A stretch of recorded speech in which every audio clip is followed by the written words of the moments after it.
Hi, everyone. Thank you for your patience. We had a few technical difficulties, but I think we're all sorted now. Welcome to Digital Vision World's Webinar Wednesday. My name is Thea Simons. I am the marketing producer at Digital Vision World, and today we are presenting our third and final part of our Introduction to Color Grading series. If you missed the first two parts, I will be sending out an email to everyone who registered for this webinar with all the links to the recordings on our YouTube channel, as well as any other resources mentioned by Chris in the webinar. So Chris Packman will be leading us again today. He is a colorist and trainer with over 30 years of experience in the industry. After Chris's presentation, we will hold a question and answer period at the end. As I'm sure you're all aware, there's a Q&A button and panel in your Zoom window. So once we get to the Q&A section, just pop a question in there and we will answer it for you. So let's get started. I'm going to pass you over to Chris, and he will take you through some more color grading basics. Chris? Okay. Hello, everybody. Let's share a screen to start with and go to Nucoda. So there we go. Should all be able to see Nucoda. Is it big, by the way? Because we had it once turn up small, and Yeah, they're all good. They're all good. Great. Okay, right. So we'll go to our project that we set up last time in Color Grading 102, and let's go to this shot of a bus. And let's talk about we're going to talk about secondary color correction and looks and feels. But first, let's talk about secondary color correction. And secondary color correction is the ability to change one color without changing all the others. But always be careful with secondary color correction. Too many people leap into secondary because they think, well, this is really good fun, I can do all sorts of things. Too early. Get your primaries right. It's all about what, if you followed me throughout these three sessions, you know it's all about building houses. Dig the foundations, put up the walls and put a roof on. Do it in stages and build in stages, because otherwise the whole lot falls up around your head. The classic thing is if you've got a scene and the DOP says to you, oh, it's looking lovely, and then someone comes in and says, well, the reds are a bit red, the greens are a bit green, and the blues, her blue jumper's the wrong color. It's very easy to leap into the secondaries when it's not, because it sounds to me like your primaries weren't right and you've got the overall saturation too high. And actually getting those two things right will save you hours, because fiddling around with the secondaries can often take quite a bit of time and be quite complicated. So it's a lot nicer sometimes to just think, am I really there? Have I really got a good building block to work on? And have I achieved all of what I want on the primaries? And then having got the primaries, you should only need to tweak a little bit on the top to finish the job off. Let's look at our shot here. We've got this red bus going through Piccadilly Circus. First of all, we'll do the primaries and get those right. So we'll sit it down a bit and give it a bit of gain. So we've got our primaries, and I can hear a cinematographer I used to work with regularly. I mean, I can hear his voice now saying, oh, the reds, Chris, the reds, they're too bright. They're too bright. I don't like those reds. And obviously, if we try and do that with primary color correction, we take out the red. And yep, the red's not really taken out very much. And the whole lot looks like it's filmed in Siberia. So that's not going to work.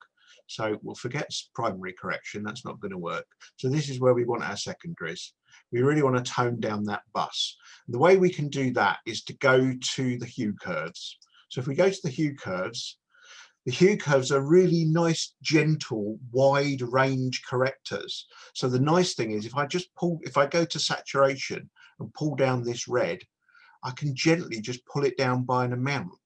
And that's already made that, I know that would make my friend, the cinematographer, very happy. He'd be happy with that. That would be quite in control and it wouldn't be shouting at it anymore. Alternatively, we might be doing a pop promo or something like that, and they're shouting, more red, more red. So we go for that. The nice thing is it's very wide ranging. So it's quite gentle, it's quite soft. You often don't need to key it and don't need to do things to it, which is really nice. In this case, the chances are they're going to say, well, I love the red bus, that's really funky, but I don't like this Sony sign on the right that's now gone a bit mad, and the other thing that's gone a bit mad. So it's a really easy job. If we just just pull that down and reset that a minute, and we'll add a color correction layer first before we do this, and then we'll do our hue curves, and then we push the red up. Now what we can do now is really easily, if we go to shapes and we go to rectangle, we can draw a shape around it and do that.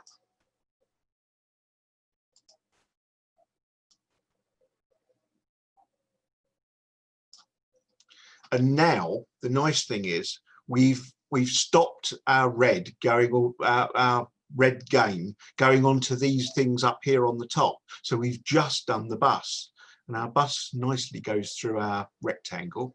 So that's all good. So if we go back to hue curves, we go back to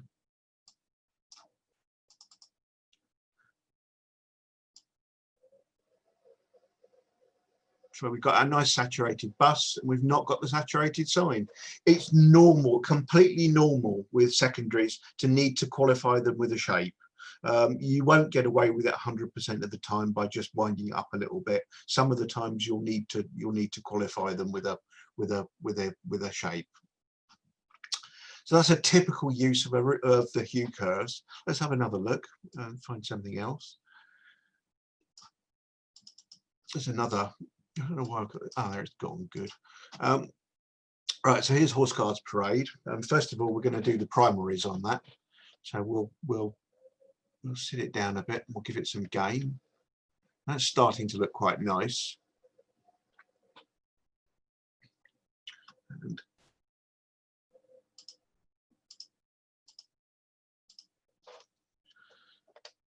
so yeah, we've now got Horse Guards Parade looking quite nice, but it might have been a nice sunny day. We might want a bit more blue sky. And what we can do is, as I said, they're a really gentle, wide-ranging corrector. So if we now go onto the keyer, onto another layer, and go to the hue curves, we can just get hold of the blue and just push them up. And obviously that's a bit too much at the moment, but if we scale it back a bit, we've now got a nice blue sky. We could push a tiny bit more warmth in the primaries perhaps. So we'll just do that, and we've now got a nice sunny day with a blue sky, which is really easily achieved. We don't need a shape. There's nothing else blue in the frame, and we've got away with it. And as you can see, we haven't keyed it. It's really easy to use. Another use of it, the really well-known use of it. This is one you might get asked for. We'll grade our shot. Problem is our drama was shot in autumn, and as you can see, this is all looking a bit virulent green. So if we come down here and go to add a layer again, we go to our hue curves, what we can do is we can use the hue this time, and we can change the green. That's going very bluey green. We can go this way, and we've now got a very autumnal greens. So we've got soft autumnal greens, and as you see, it's going across the whole wide range of greens. So again, we're not having to key anything. We've got a really nice look, and as you can see, we could easily get away with that for late afternoon autumn sunshine, and it works really well. Yeah, so you can push that as a bit too far there, but it's working well. Looks really good. So that's a few uses for the hue curves. Nice and easy. Obviously, we're not going to get away like that all the time. Now and again, we are going to have to key things. So if we look at our next example, and if I change to this,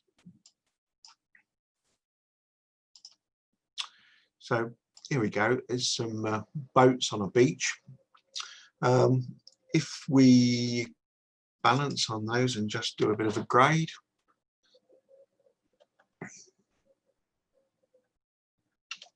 now we might want to key them because they could key quite nicely.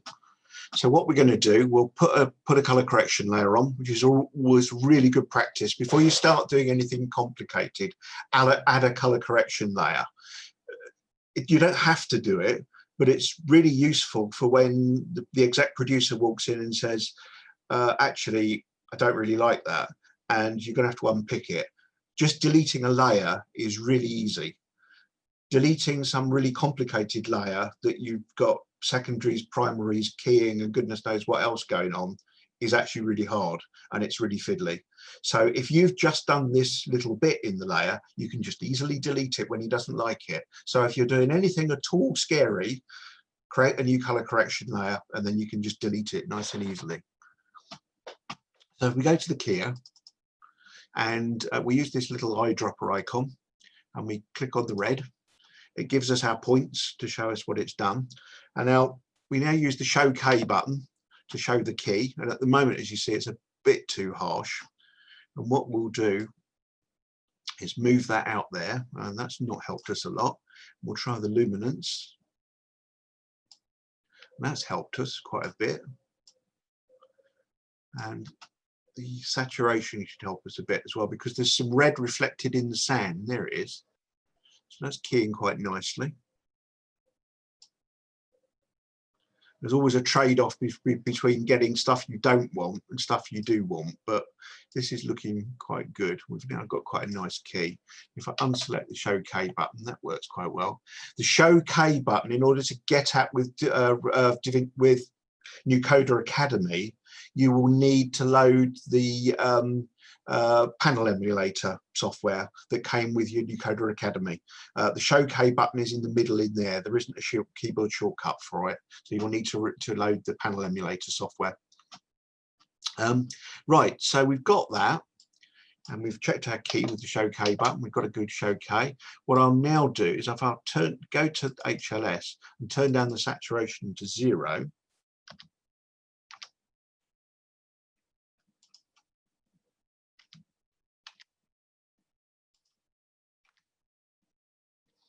Right, so that shows my actual key and shows us what we've got. And we can go back to the keyer and just tweak that a little bit to make it better. See if we can get it any better.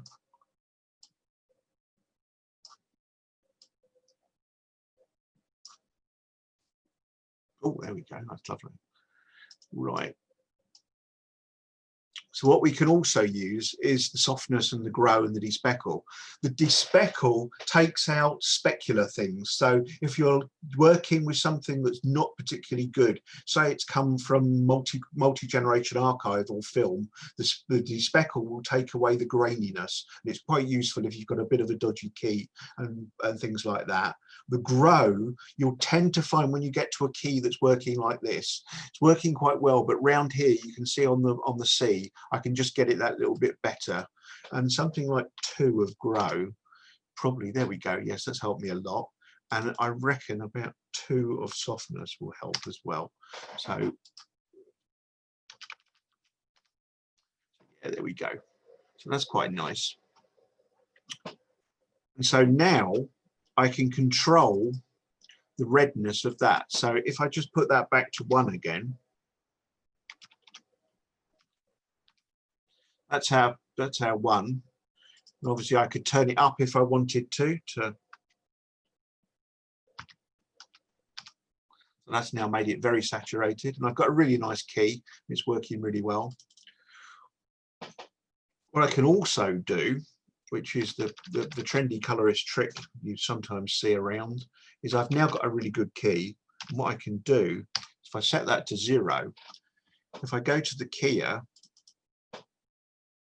and go to the combiner and invert the key, I can do the old colorist trick of the 1 colors that's in a frame that was used with the famous Financial Times ad that ran in the UK in the 80s. I once had to do this in a hospital ward once with a girl with a red dress running through a hospital ward. They slightly forgot to tell me that everything else in the hospital ward was red. It took most hours of tracking and moving masks and goodness knows what to stop me picking up all the red things in the rest of the hospital ward. But it's a nice one if you're stuck for an effect or whatever. The old suck the color out of the rest of the things and leave some nice objects. Again, you can qualify this with a shape. So if you wanted just the sailboat on the left red, there's no problem at all to put a shape around it and qualify it. Obviously, we can also change the color of the, we put that back to 1. We can also change the color of the sails. So if we go to the hue shift and dial in 1, see what happens. Nothing much.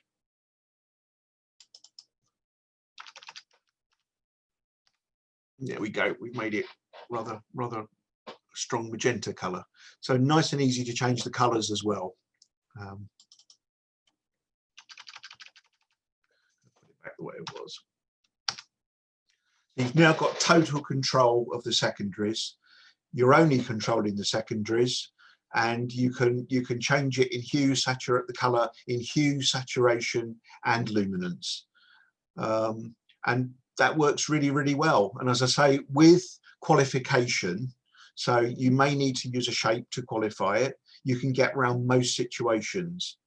If you're starting to use secondaries on all three colors, start to look at your primaries, because they're probably not right. You probably haven't quite got there yet. You can probably get a better, it's probably worth going back 10 minutes, playing with the primaries, getting them really right, and finding you only need to tone down the red dress.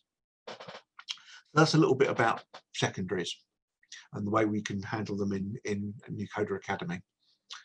Let's talk about looks now, and we'll revisit our old favourite Balls Bridge from 101.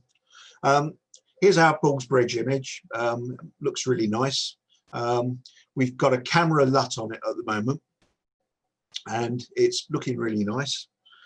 We could just kind of push a tiny bit more blue into it just to fade it out, but that's really nice. One of the oldest looks that's been in the system for years, that should be in every colorist toolkit, is a look called Bleach Bypass. And Bleach Bypass comes from the film world. And what we used to do on film was to physically stop the film during the developing process going through the bleach fix bath. What this did was retained extra silver in the image and made the blacks really, really crunchy. It also tended to burn out the whites a little bit and give it a slightly warm tone. Most people did it on the print, and they did it that way. A few very brave souls who really weren't going to compromise processed their negatives this way, and it was some fairly famous DOPs did this because that way no one could change their look and it was fixed in.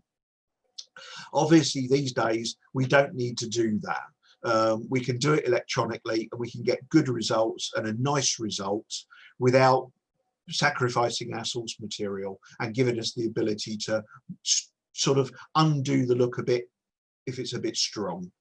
So first thing we're going to do here, we've done a bit of a primary grade on it. We now got it looking nice, and what we now need to do is add a color correction layer. And so we've added a CC layer, and what I'm going to do here is take out all the saturation. So I'm going to put 0 in there. So now I've got a black and white image. What I'm now going to do is go to the router for that layer and change the router mode to overlay. And as you can see, we've now got a rather nice Bleach Bypass look. It's a tiny bit strong. I think even for me it's a bit strong, so I think we'll tone it down to 0.8. So we use the opacity to change the actual strength of a look. And that's the nice thing about this. We can undo it. So when the exec comes in and says, oh, I like it, Chris, but perhaps it's a tiny bit strong, can you back it off a bit? And you can just back it off to 0.6 and whatever, and everyone's happy still. We've still gone for a brave look, and we get away with it. Obviously, we've now got a really nice look, which would work really, really well on a commercial or a dream sequence or something similar, or a murder scene or whatever. We might want to gild the lily a little bit. What we could also try doing is something like we could try giving a bit of halation in the highlights. So what we could do is we could key the highlights. So if we add another layer and we use the keyer again and we enable it, and we turn off the hue and the saturation, and we come down here and we do that, and we look at our show K, we're just keying the highlights. So that's quite nice. And what we'll do is we'll put some softness on that key, quite a lot actually. We'll put 40. That's softened that key nicely for us. And if we turn off our show K, And what we now do also for that layer is blur it. So we go down to the blur and we put, I'm going to put 40 in there too. That's looking a bit strong, but you can see where I'm going. And the good news is, again, we can go down on the router, and if it's a bit strong like that, we can go to 0.6 perhaps.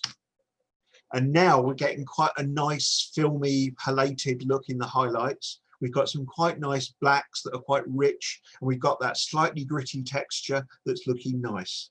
If you wanted to just finish the product, the shot off, I'd go for a tiny bit of film grain. If you've got Nucoda with the DVO options, DVO regrain size 3, toned down a bit would look really, really nice. If you haven't got Nucoda with the DVO options, try a piece of software called Film Convert. You can plug it into either your After Effects, you can plug it into Adobe Premiere, or you can plug it into Avid, and it does lovely film grain emulation. So you can give this a really nice filmic grain to look to finish the shot off. But Bleach Bypass has been around for a long, long time. It's an old favorite, and it looks lovely, and it's really, really good for doing dream sequences, title sequences, things like that, stuff with a bit of impact. It looks really, really nice. Let's now look at another one. We'll use our same sequence. So if we do a master reset on that and go back to that, what we're going to do now is we're going to give it the classic Blockbuster look. And what I've done is I've used a program called Gross Grade, which is a LUT creation and LUT modification software that runs on Windows and is a free download. And within that, there's a Blockbuster creation mode, and you can create a Blockbuster LUT. So the first thing I'm going to go and what I've done is to produce a medium strength Blockbuster LUT, and I'm going to apply it to this whole timeline as we did in Color Grading 101. So if I exit my project, no, don't crash, please don't crash. Oh well.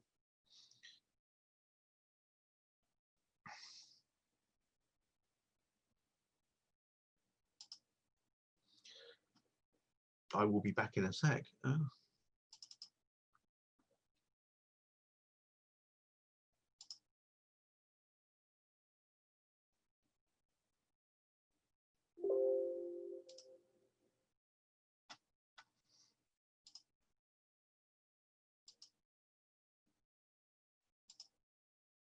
Right, sorry about that. Right, so we'll go back to our Blews bridge, and what we're going to do, we're going to apply a LUT in the LUT path, and this time we're going to apply BMCC to Blockbuster 2. And as I say, what I've made is a LUT that contains both, the LUT contains both the camera LUT and the color LUT. So it's all in one. So if I now open my project, say yes to that. There's our Blockbuster LUT, and it's applied to all the shots. And it's this orange and teal look that's quite favoured at the moment. Now, this works fine for doing a few shots or a little sequence or a pop promo or something similar where you're not going to do lots of shots, and you can use the same LUT with all of them. I mean, most people would say, some people would say this is nice, some people would say it's a bit strong. I've deliberately made it strong so you can see the effect. So we might want to go back into Gross Grade and back off the strength, because there's a strength control, and back off the strength to make it a bit less strong. But this is the Blockbuster, this is the look. However, it's probably not a great way to work if you're going to do a 50-minute drama like it. And there's probably definitely a better way to do it. So let's show you the better way to do it. And so we'll come out of that again. So what I'm going to do is put my BMCC to Rec 709 LUT back on and go back into our project. Say yes to that.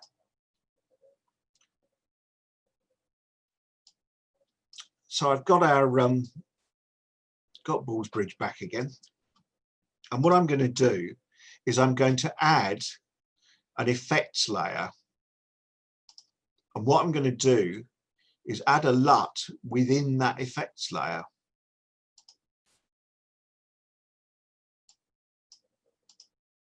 So I come up here and go to Color Management and LUT and add an effects layer. And now I've got the LUT down here. And what I'm going to do now is if I go to Imported LUTs, I've got one called Blockbuster. And what I've now got is just the Blockbuster part of it on a second LUT. So my first LUT is doing the camera part of it to get the camera right. My second LUT is doing the color part of it. The good bit about this, we've got the router control again and the opacity. So when everyone says, yeah, I like the color, but it's a bit strong, we just go to our router. We just go to our router.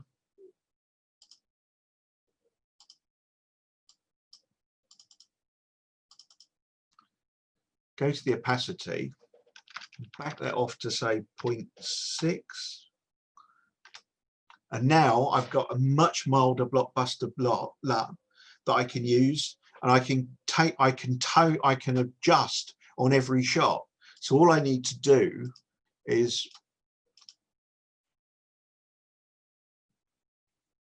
so now I can save a still. I can go on to my second shot and I can apply a still. I can just work my way through adding stills and adjusting the level of the Blockbuster on each individual shot. So I don't have tons so I can control it completely and control the color. Works really, really well. The nice thing is, as I say, you can control it on a shot by shot basis. Let's try another shot. There we go.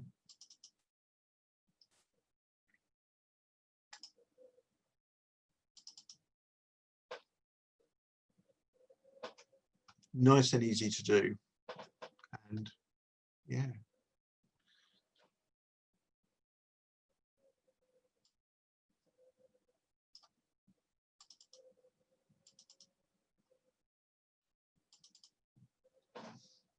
Quite in the blue and teal look, so worth playing with and seeing how you get on with it.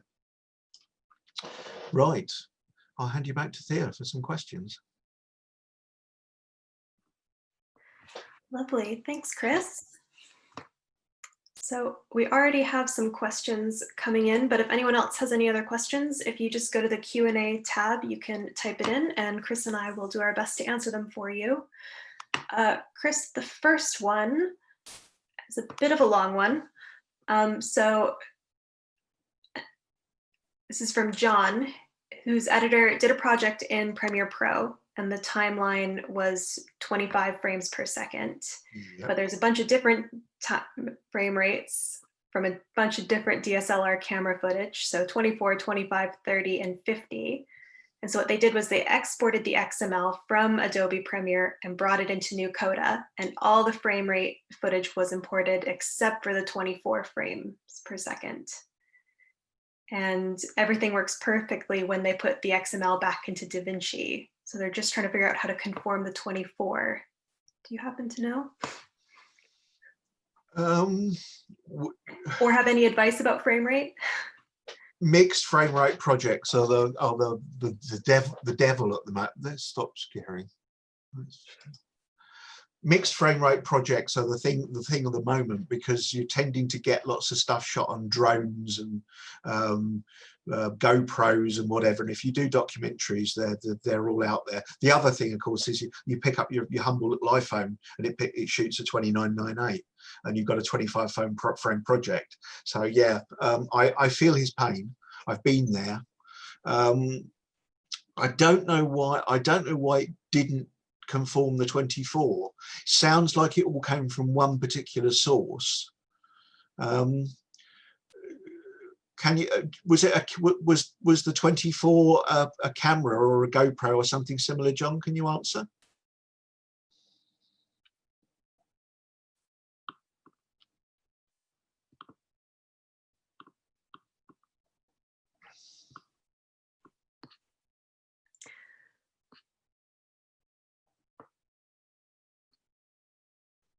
Canon 5D Mark IV. Well, that should be all right. I wouldn't have expected problems with that. It's fairly standard. Mm. I mean, it shoots. Yeah, it shoots fairly standard. We've used it at the school a lot. It's usually okay. Yeah. What was the rest of your timeline, John? Was it 25 or was it 2398? It looks like 25. 25, yeah. Oh, and a Sony A7R2. Right. Yeah. I mean, John, I believe my colleague will drop you an email as well and just see if we can sort out these few issues for you, these few support issues for you. But I mean, yeah, frame rates are always a It's pain. the in problem. Yeah. Additionally, for audio playback in Nucoda, how do you configure that? You just add the tracks as if you've got just a standard left right or whatever, just add audio tracks and drop them onto the audio. Okay. I mean, if I'm grading documentary or something, it's always nice to have a guide to work to see so you can hear what's going on, and it just pops out your audio card as usual. We have a question. Can we see what you edit on? I presume this is a hardware question, Chris. Do you use a panel or? Oh, I grade on. Mm-hmm. Ah, hang on. It's a little tangent ripple. Yeah, it's a little tangent ripple. Works really, really well. It's really cute and works a treat.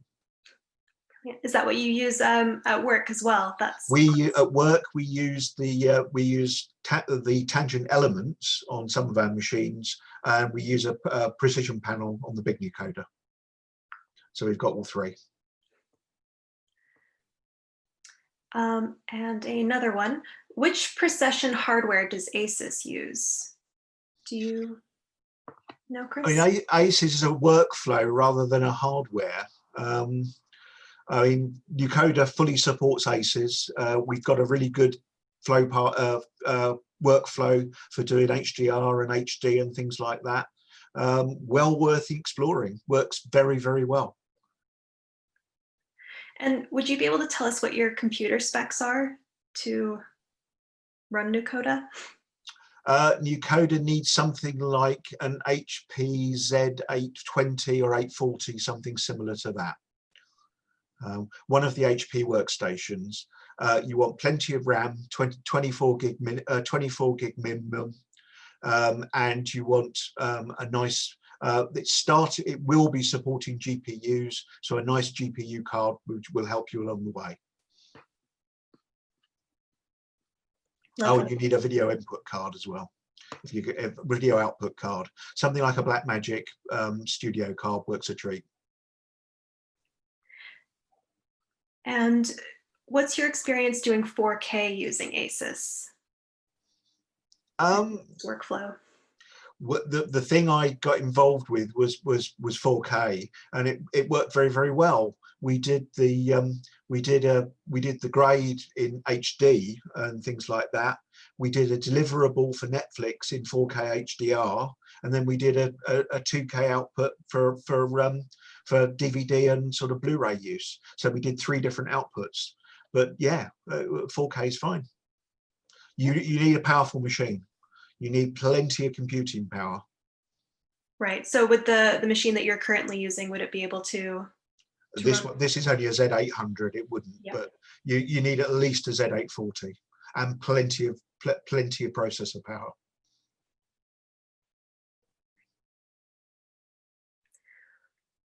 All right.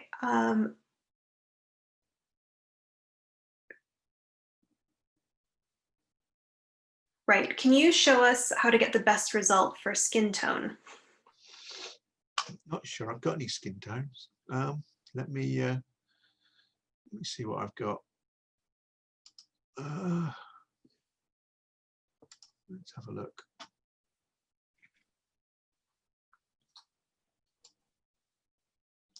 Just find something. while you're finding that. We have a question about, can you make a tutorial for conforming? I mean, absolutely. If that's something that would be helpful. Yeah, it's definitely one for the list. Yeah. Drives everybody crazy. We'll definitely put it on our list. And if there's any other either tutorials or webinars that any of you feel that would be really useful to have from our team, just either pop it here or comment on our webinar posts, and we'll definitely get to it. We're always looking for more ideas.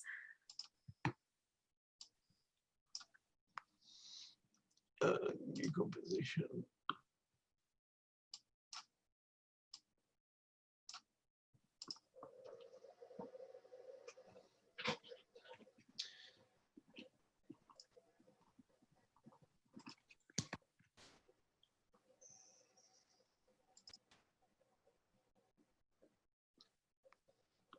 I just got rid of the LUT.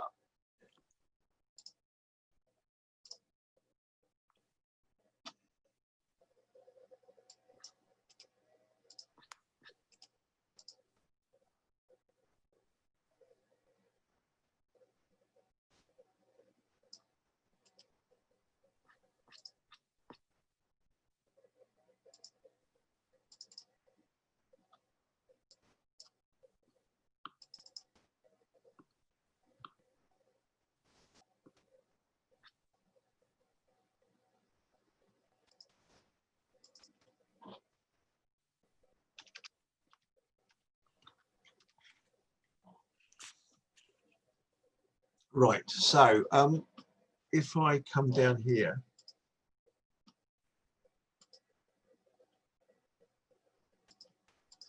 if I share that again, here's our lady we've got here. And see, we're looking at this in terms of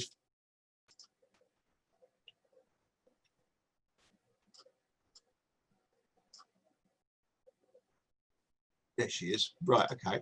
So we've got to look at this in terms of an image. And first of all, we look at the primaries. And at the moment, she's looking a bit pink. And then so is the background. It's all looking a bit unseparated and all very pink together, which is a good sign that you've got too much of one color. So what I tend to do, first of all, would get the blacks right, which they're already pretty good. They're not a problem. I'll put a tiny bit of gain in.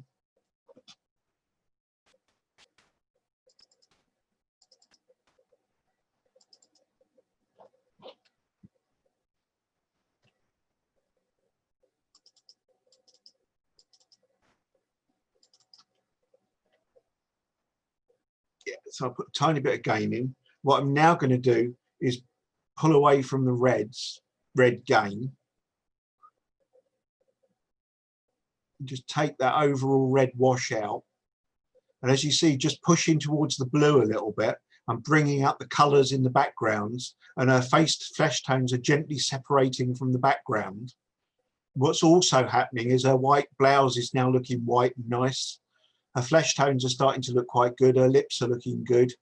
Our bulbs in our lights are now looking really nice. There's some warmth in the shelves, which is good. That's right, probably. And if I was to pan across to, if I could pan across to the right, which I can't, the color card would be looking quite nice. So what you're looking for in the flesh tones really is that they shouldn't be too red. So if I come right like that, they're far too red. She's looking far too pink and flushed. We don't want her, on the other hand, if I go the other way, I don't want her like that. So she's looking really cool and horrible. I'm looking for something nice in the middle, about there somewhere. That's looking nice. Tiny bit more gain. Let's pull out a tiny bit of red there. Some people go for quite a lot of yellow in their flesh tones. The gold, I used to call them the gold brigade when I was grading, because they used to like really golden pictures. It's sort of up here-ish, and it can look quite nice, but you've got to be really, really careful, because it can go a bit kind of, it has a habit of going towards green, and you'll end up with jaundiced pupils. If I push it much more than that, it's looking nice, but she's already looking a bit yellow, to be quite honest. Obviously, going towards the other way, is pink and purple, and we don't like that very much. That's not very nice, and we don't want to go up there towards green. So we're definitely somewhere about there-ish, looking really nice. So key is to aim for nice natural flesh tones. As I say, some people like faces a little bit warmish, some people like them a bit yellowish. Both of those are fine. See how you go with them, but don't go too far. The red, you'll just end up with flushed looking people, and the yellow particularly, you'll end up with people looking a bit jaundiced. That's a bit dangerous, and you'll end up having to undo things. But as with everything, as you saw when I was playing with that picture, when it comes good, the colors separate out. She's separated out from the background. You're seeing that her dress and her flesh tones are all looking nice. The background's sat in a nice place. We're getting a little bit of blue in the lights in the background. The lamps have got a nice orange glow to them. The whole image starts to come together. And don't forget, I haven't touched the secondaries. This has all been done in primaries. Hand it back to you here. Okay, thanks, Chris. We have a question. Do you prefer NVIDIA or AMD? The graphics card in my machine is an NVIDIA, and I've usually used NVIDIA, but I think Digital Vision support both of them, don't they? I believe so, yeah. I think so, yeah. Right. Can you talk about your experience doing HDR on Nucoda? Did you use Dolby Vision, and how is the experience doing it in terms of responsiveness? I didn't do the HDR pass, it was done by someone else, but they are still finishing it off at the moment, but they are using Dolby Vision for the deliverables. I'm afraid I have the emails I had from the colorist the other day said they were doing well, so I haven't heard of responsiveness problems. It was a good powerful machine they had to do it on. Difference between Nucoda with DVO and Phoenix Finish. Right, that, as far as I know, is that Nucoda with the DVO option has all the color grading tools. Phoenix Finish just has the DVO tools. And does it have some basic color correction? I'm not sure. Very basic, not very basic. Yeah. And so for the LUTs, Chris, like the Blockbuster one, where do you get more like that?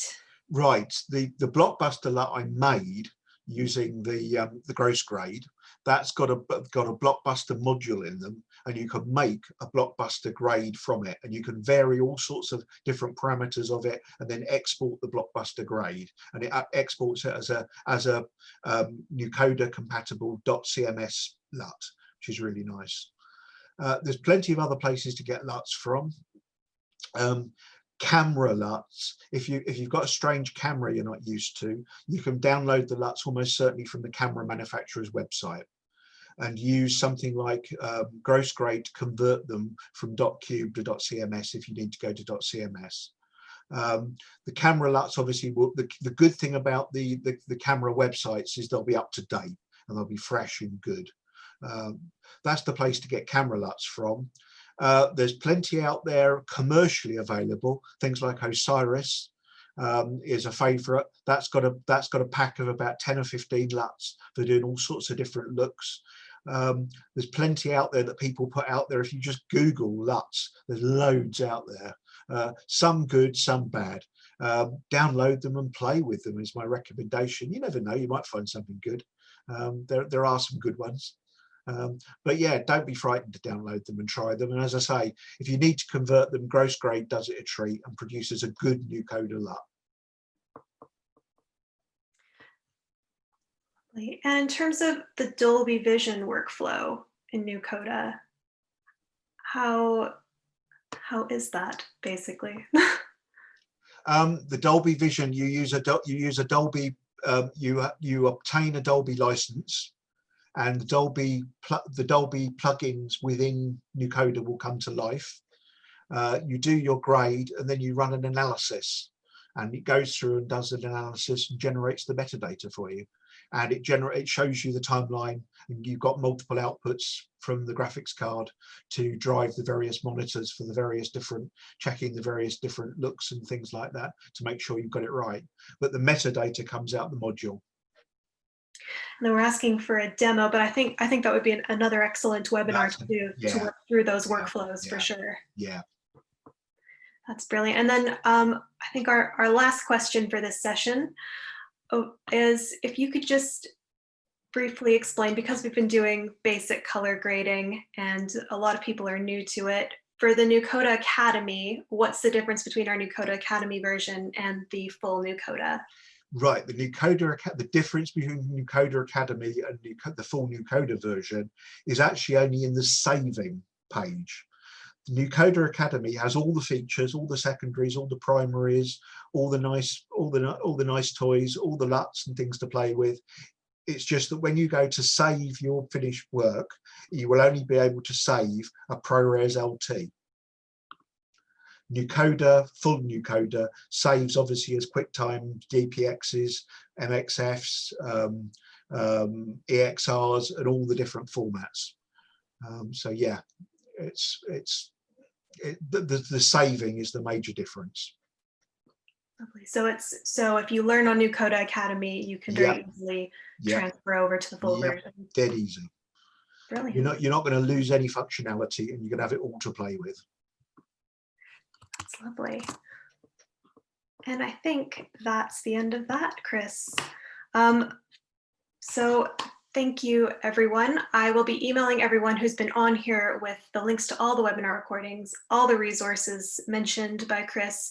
And I see a couple of people wanting to be added to our newsletter. I'll be sure to do that as well. Keep an eye on our social media for any future announcements about webinars. And as I said, if you want certain topics covered or certain tutorials covered, just drop us a comment and we'll definitely add it to our list. We're always looking for ideas. Yeah. So it's been really great to see so many people from around the world, over 30 of you today joining us. So thank you. And thank you, Chris. Thank you. And we will see you all next time. Take care.